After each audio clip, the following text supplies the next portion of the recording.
Laing petsa ang ikatakda sa Mandawi City aron subling mainspeksyon ang kadalanan kung libre ba sa obstructions.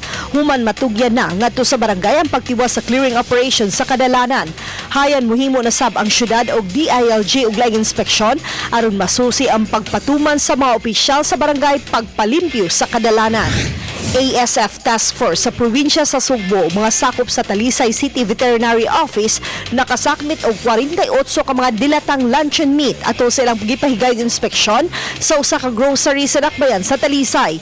Ang maong mga luncheon meat gikan sa kauluhan og giproduce ni adto lang Mayo karong tuiga. Higpit nga giba ng pork meat products nga gikan sa Luzon aron kalikayan ang African swine fever virus.